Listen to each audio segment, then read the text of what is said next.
Hola a todos! Hello everyone! Today I'll be discussing about the Mexico City and its sustainable plan. Mexico City is the capital and the largest city of Mexico with a population of 21.6 million and an annual population growth of 0.42%. It's located in the Valley of Mexico at a high elevation of 2,240 meters. It has the Human Development Index of 0.767, putting it in the high human development category. It is also a transitioning developing country in stage 3 of the demographic transition model as shown by the graph here. Mexico City has the GDP of $257,000 million in 2019 and has the GDP per capita of $11.9 thousand.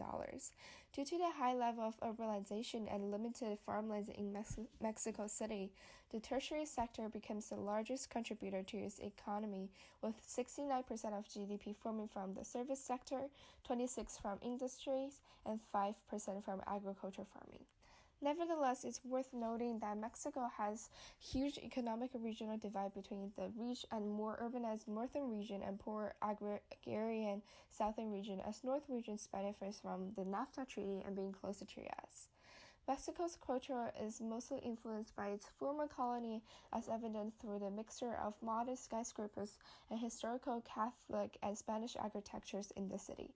Mexico City conforms to a reasonable degree with the Griffin Ford's model of Latin American cities with high populated and affluent CBD districts.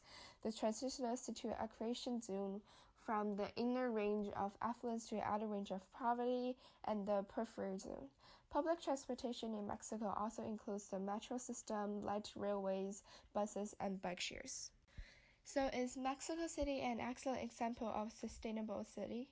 The answer would be probably no in the late 20th century, as it was once rated by the UN as the most polluted city in 1992.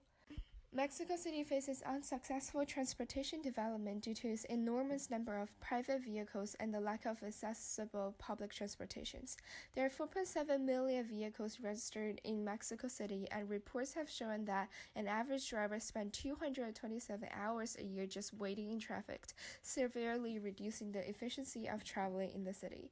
Overcrowded population definitely accounts for this issue, but moreover, culturally, car possession is being tied with high social status, so most of the city's resources are dedicated to car infrastructures and very little to public transportations, reinforcing the car priority idea again. Also, Mexicans living in the outskirts are reported to have difficulties accessing public transportations and have to purchase a car with every increase of family members. Now onto my action plan. To increase the efficiency and mobility of cars travels in Mexico, I will not propose the construction of more car roads, as it would decrease the available land for other public transportations and halt the traffic within the construction regions for years. Instead, I suggest the usage of more advanced technology to navigate the traffic flow. As government acquires these big data, they can alternate bus routes or enforce car flow limitations in these congested areas. Moreover, government should advocate the equal use of public transportation and private vehicles, regardless of the social status, to reduce the car priority perceptions through forms of advertisements. Meanwhile, bus and metro routines should expand more into the suburban regions to increase the accessibility of public transportation in the future. Another environmental issue that Mexico City faces is air pollution. Its air averaged 179 mg per cubic meters of suspended particulates, well above the WHO 90 mg maximum recommendation. Several reasons cause this pollution. First, the formation of ozone in the bases through photochemical reactions became the largest component of the hazardous air particles in Mexico City. Secondly, its geographical location of being in the basin again prevents winds from blowing away the pollution. Moreover, car emission and the combustion of fossil fuels has increased CO2 and SO2 levels in the atmosphere. All of these factors contributed to the poor air quality in Mexico City.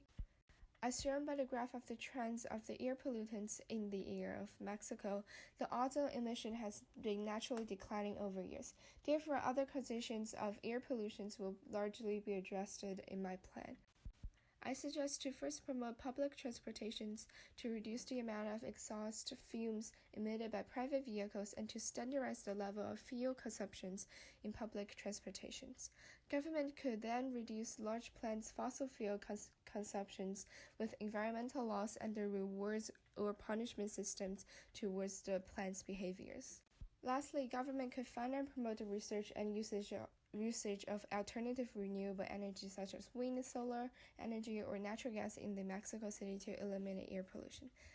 That's all for my action plan.